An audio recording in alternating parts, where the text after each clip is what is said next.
I have the deep privilege of continuing this ceremony and honoring our Sage Femm. The Sage Femm is a midwife who has given her life to midwifery. The Mana Sage Femm Award 2017 is Marina Alzugaray.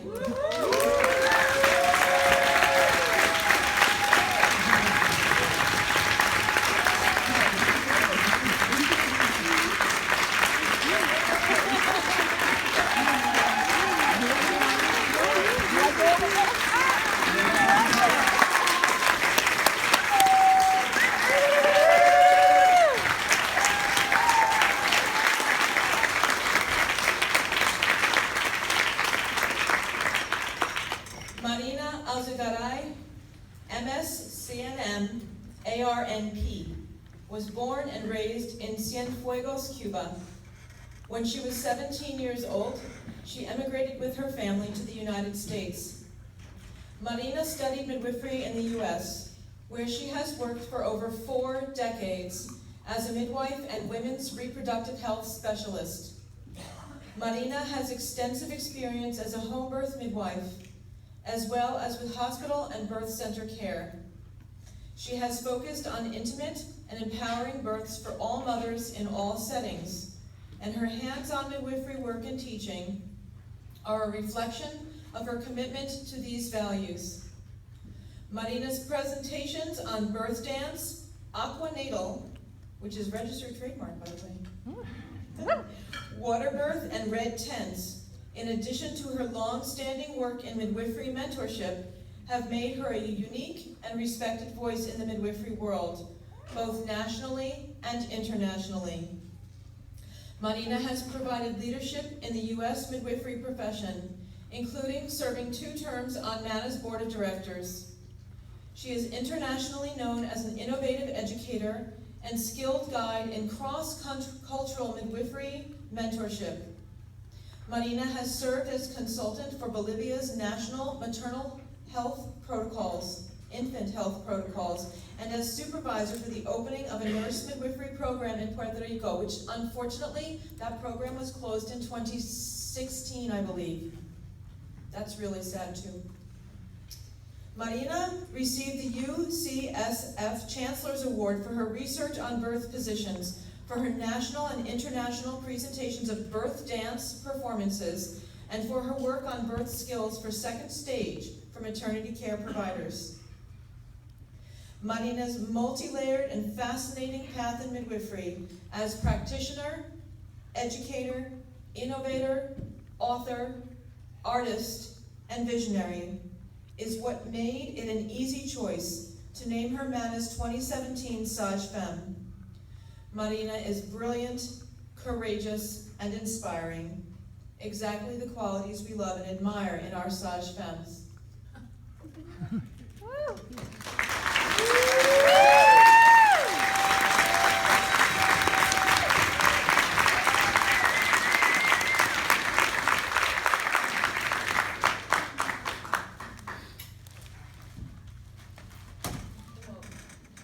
And we want you to speak, so I'll give this to you later.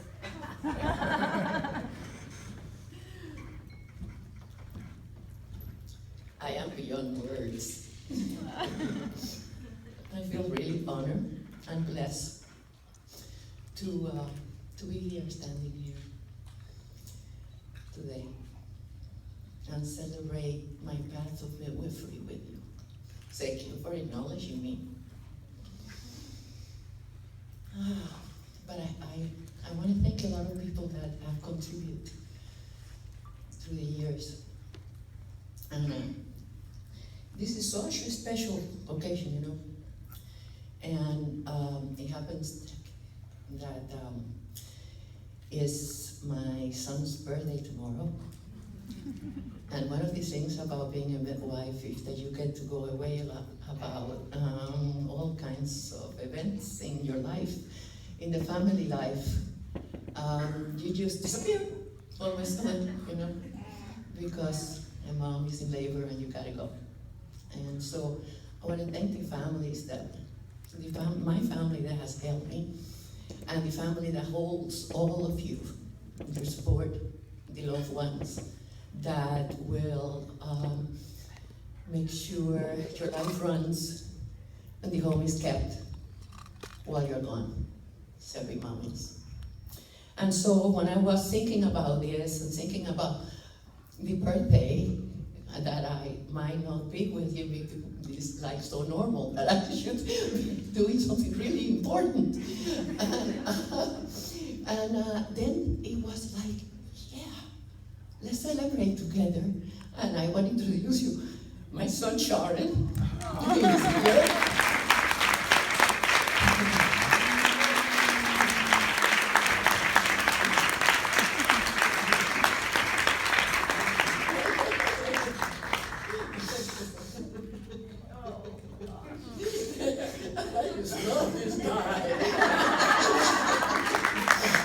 When she said she was giving the award on my birthday, I said, of course. How fitting, let's go. I'm so proud of you. So proud of you.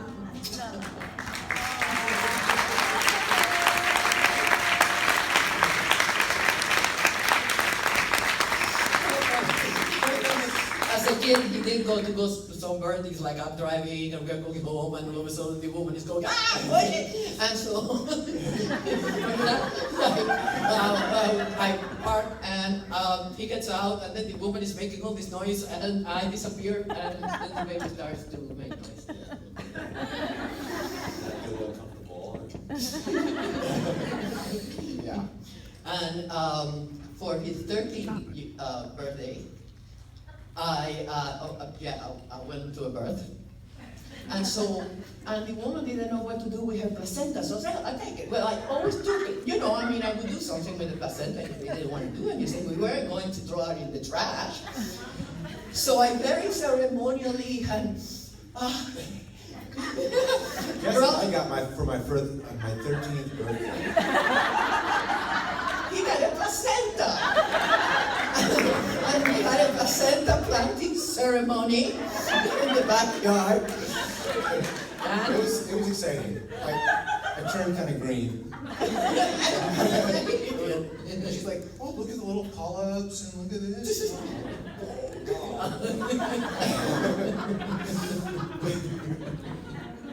It was exciting. And so woman, once in a while, we show up at my house to have a baby, even though I never did say that I would do birth at home, in my home. And I don't know how we ended up with woman, I don't remember how, but several times I had to say, could you let me borrow your bedroom? And the kids had to move out of the bedroom, and then we have a baby there, and then it takes a day or two, and then we can move back in. Right? So, I thank you for putting up with the midlife crazy mom.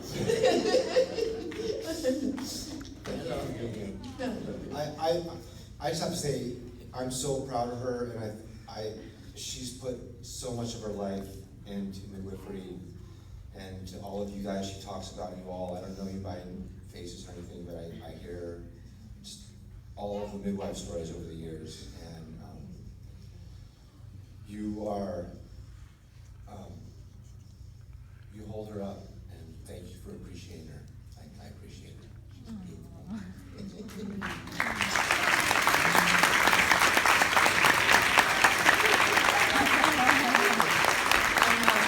Sharon is here with his wife Adele, and Tawai. Say hi, Tawai. Come on. They saw your picture the other day. There he is in person.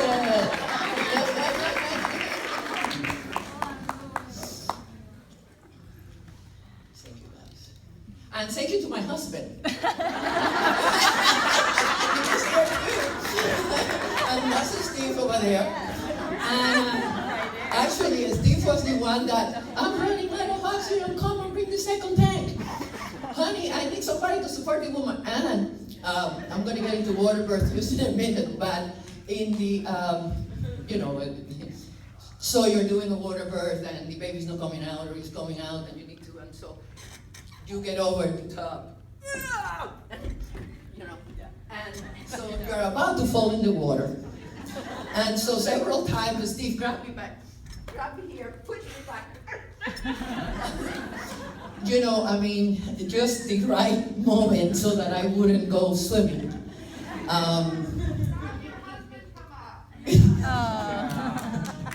Another one. Dale. Here, take a movie. We've been together 40-some years. Oh, well, you asked for trouble.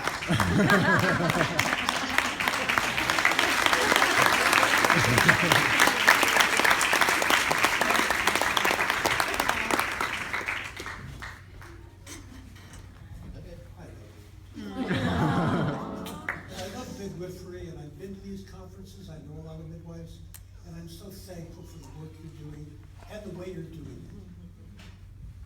Thank you.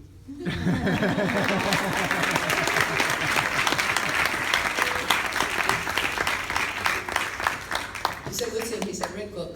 Yeah. And he's a real good assistant. Yeah, and so he went to a lot of births also to take pictures. Because the woman asked him. I didn't ask him, and I wouldn't do that necessarily, but so that was quite delightful. Well, so thank you to the families, and thank you to the families that support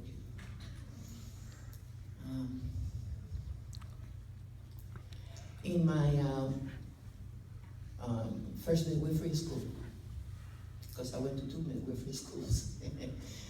In the first midwifery school, which was at UCSF, almost everybody switched partners. I have one in UCSF over here, Linda, that's me. But the amount of people that start with one partner and end up with another is phenomenal once you become a midwife and once you completely own up to that role. Then sometimes partnerships change because one, that life, somebody told Steve early in my career, he was a guy and he was with 5 kids. And he says, midwife, be prepared. Look what I gotta take care of. And the man with the 5 kids, right? She's holding one. So a lot of partners change. And actually, the reverse happened to me and Steve. We have been living together and whatever, but we ended up getting married, and we're still married. Yeah. So for the young ones and the students, if something like that happens, where you have to switch, yeah, that's not uncommon.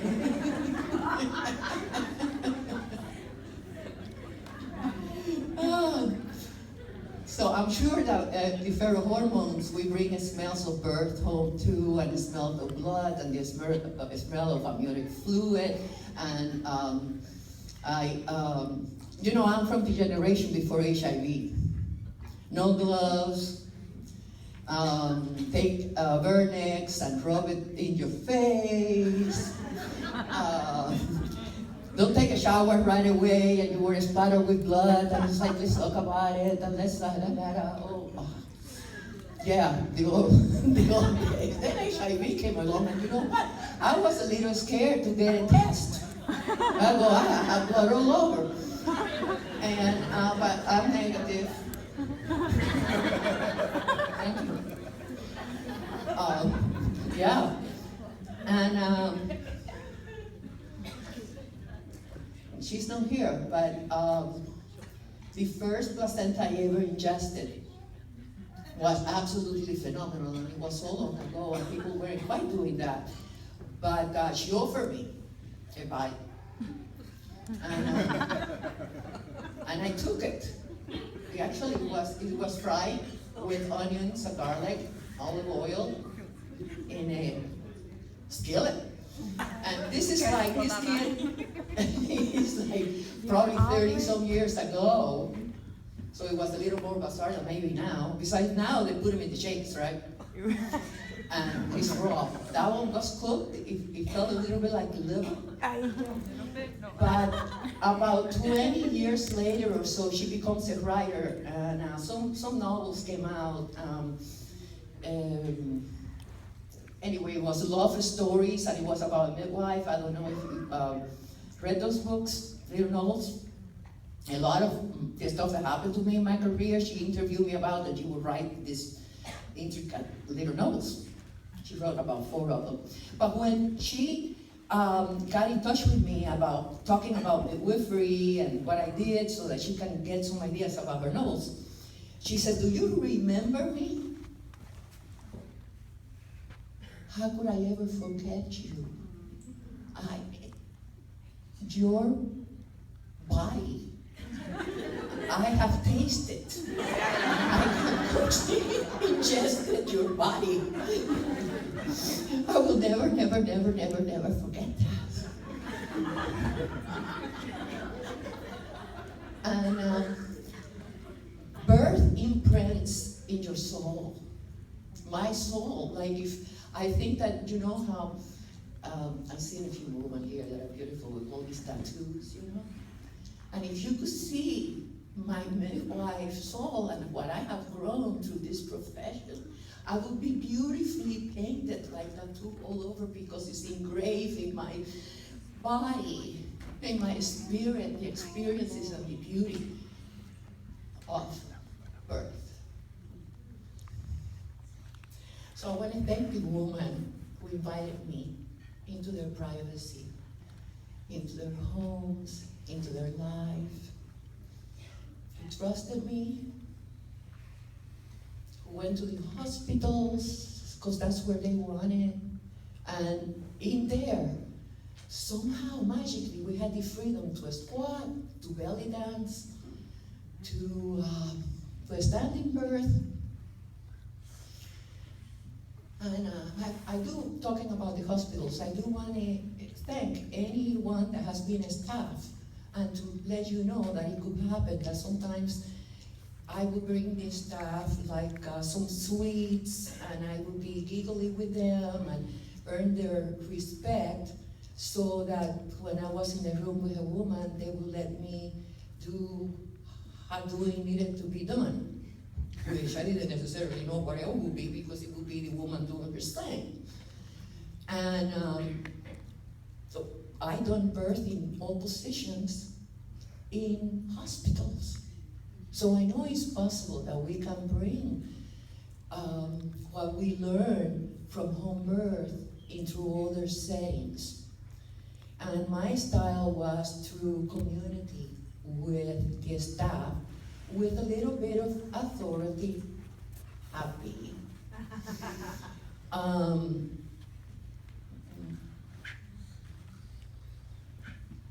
So I want to help, I want to thank the staff, and I kind of lost count. I think I have had privilege in 11 to 13 hospitals in different states. So all those people that allowed this to happen, I am really thankful for. And this is about the woman birthing in her own power, in her own way, and following the intuition of her own body. Because what I learned was that sometimes they tell me, "Hey, I'm gonna do it in the birthing chair," and they buy the birthing chair, and they've been sitting in the birthing chair, and guess what happened? This happened with water birth as well. Never did she use the birthing chair, and imagine, what I would tell them is, imagine a birth that is as beautiful as your heart desire. Let's take care of all these little things and details to set it up just right. Let's talk about what if, okay? We got that handled, and then let it go. Because there is the possibility that you can take it a step further that is not even imaginable. Because this is a new life that is coming in. And the new life will bring a complete new story. Wow. So I had a baby that was born out of organic farmers in Santa Barbara. And as he came out while the woman was on her hands and knees. And it started to rain, which is very good, for farmer people. They get very happy, especially here in California where it barely rains. So the rain is starting, it's the middle of the day and it's raining. The baby comes out, and as the torso comes out, he gets a little erection, he starts peeing. As I passed it to the mom, I say, okay, the son of the farmer brings the rain.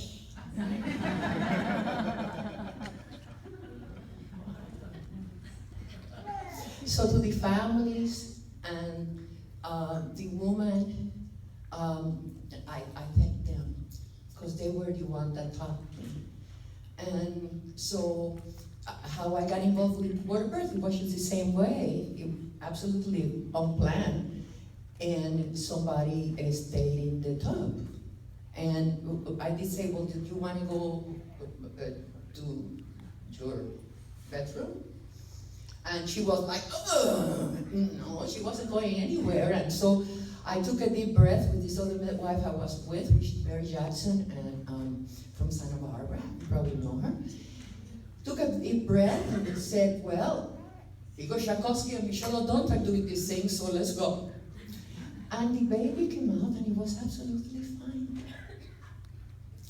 And so did the placenta in the water.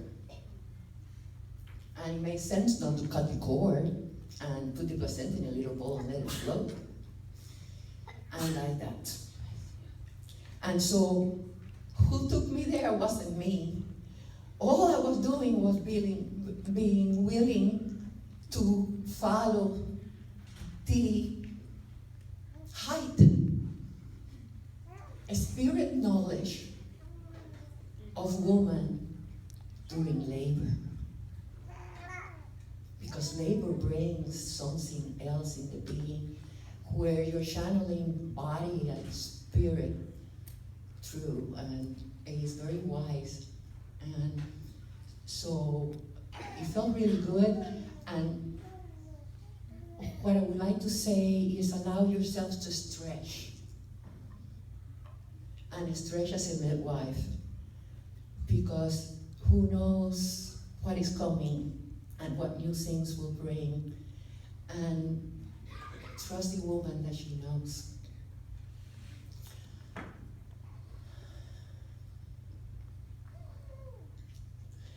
Okay, so I want to thank also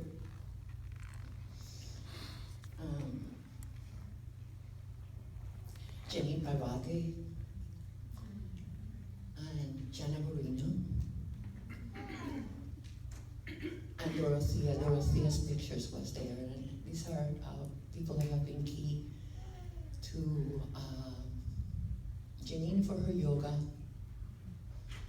Jana for many things, but personally for me, I got my LNCPM through Florida School Traditional Midwifery. And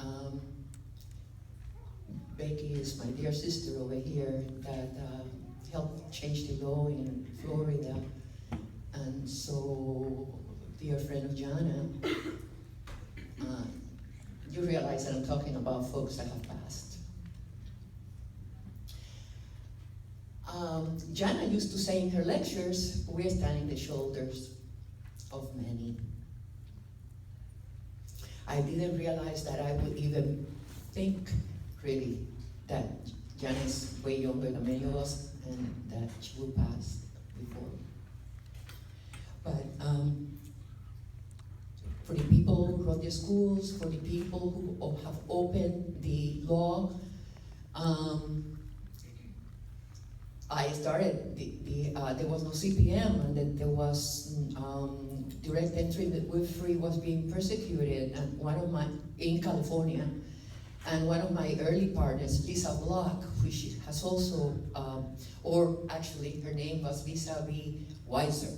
She ended up being an LM and then a CPM in Tucson, Arizona. But she was one of my greatest assistants here in California. And she had to change names every so many months in California because the DA was at her door. And so she changed her name, she moved. And she changed her name and she moved. And she changed her name and she moved. She got to New Mexico. There was no way for her to become a midwife in California here. And there were some midwives going to jail. And so she went to New Mexico and she got her LM license. And there, the DA from California did find her and brought her and put her in jail here for a few days. Luckily enough, the law in California had finally come to the books and it looked like it was going to pass, so they let her out of jail. So thank you for all the effort that has been put into legalizing the direct path of midwifery. Personally for me, in California and in Florida, but in all the other states. So let's give a hand to all the people.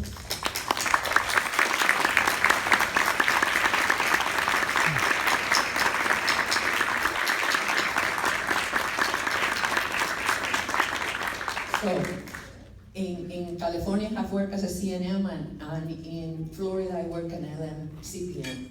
Why? Because that was the routes that I needed so that I could do home birth. And I want to acknowledge, it's okay? Okay.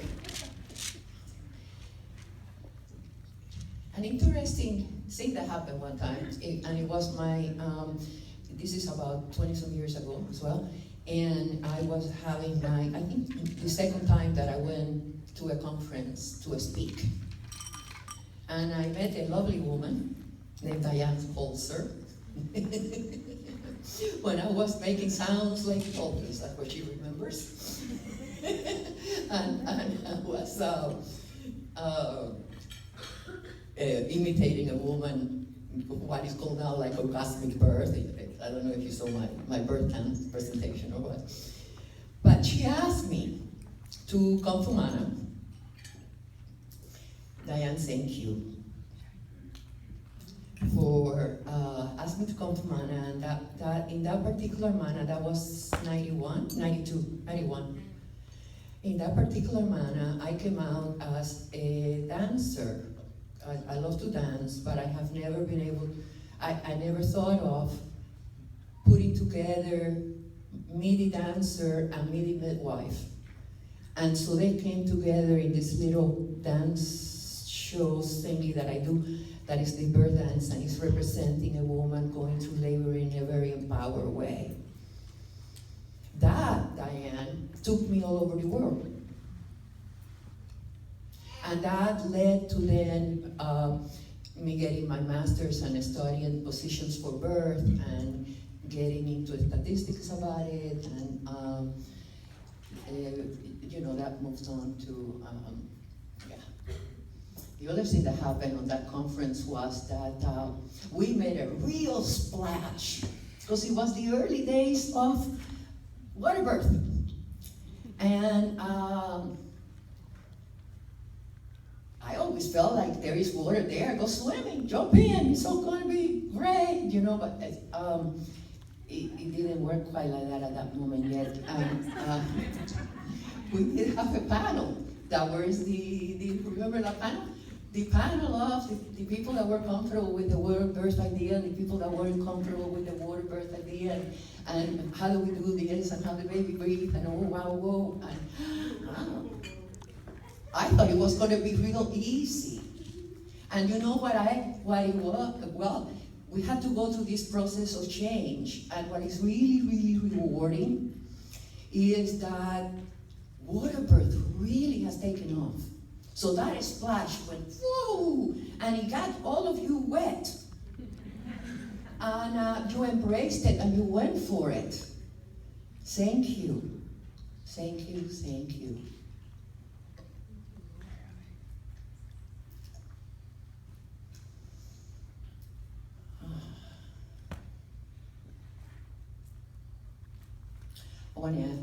I know may I mention that she's not here. And her book so inspiring, early book of midwifery.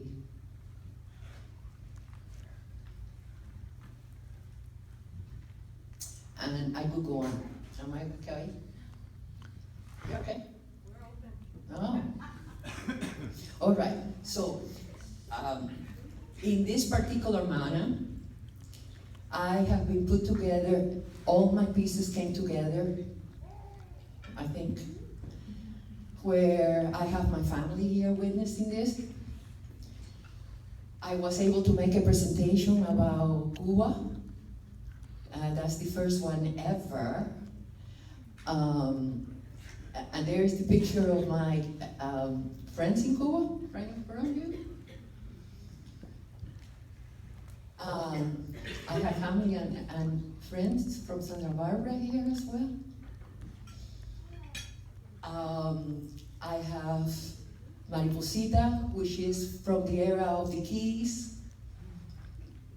Here, I have friends here who I saw at the very beginning, like you, of I want to be a midwife, how do I do that, and seeing them through their career until they are a midwife, they are practicing. And so it's very encouraging to see the new generation blooming. Thank you. Thank you, thank you. My team of Cubana Midwife in Cuba team, Kira, thank you, and Diana, and Joshi, and the whole group over there. So the Cuban part, well, you haven't made me dance, but that's all right. The family part, the lecture part, it all came together in this conference. And then the honor part, that's like, it's really dear. But I'm proud of you. And I didn't pass my first exam either. Good. And we had to take extra classes, and we did notice. It was one deep hippie and two women of color. So we figure women of colors and hippies can pass this.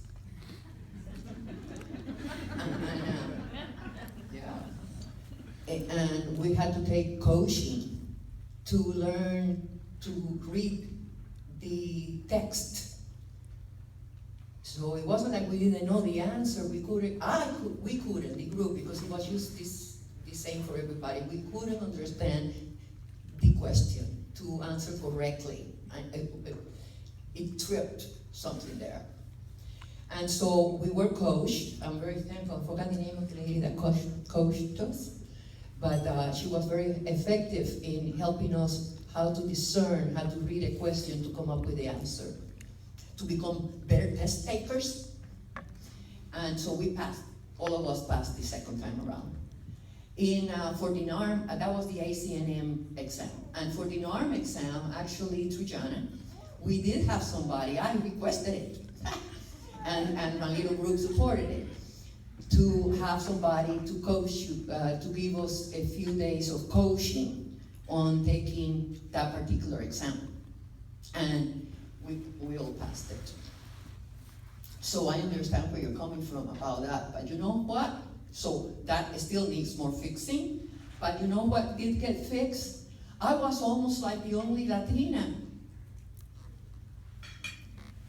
And indigenous people, it was, we did bring them from Mexico. But to see the diversity here, we have improved incredibly the last, well, since I've been around. So I want to applaud you from that, because we need to, even though we have a long way to go, we have made it this far, and there is definitely a lot of growth that has happened. So all of you who stretched so that we could grow, and all of you that had the will to come into that, and for us to embrace each other, I thank you very much, because it makes me proud of the profession and the organization of midwifery. So I also just want to say a name, Green, John Green, love that girl, and Dr. Green, the doctor that was my backup also in Santa Barbara for years. I want to thank Mother Earth, our great grandmother Earth, for supporting us, holding us into her arms, and for us to walk respectful and great spirit,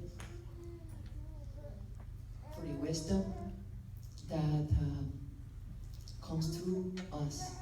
And so, asking a traditional midwife from Mexico one time, and so how did you get that part?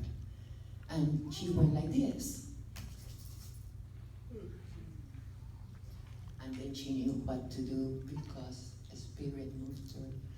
And I know that many of you sometimes do something at a birth where you never heard about and you never done it, and then all of a sudden you did the right thing.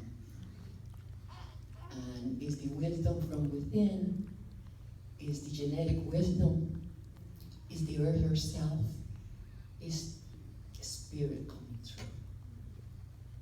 So bless you for choosing this profession, and thank you for blessing me tonight. And you know what? I love you all.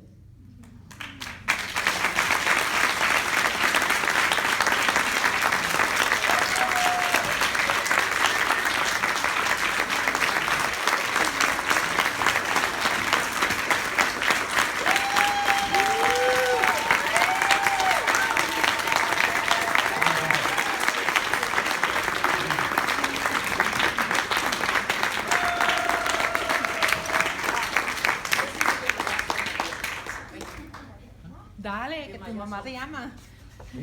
Yeah. And mariposita.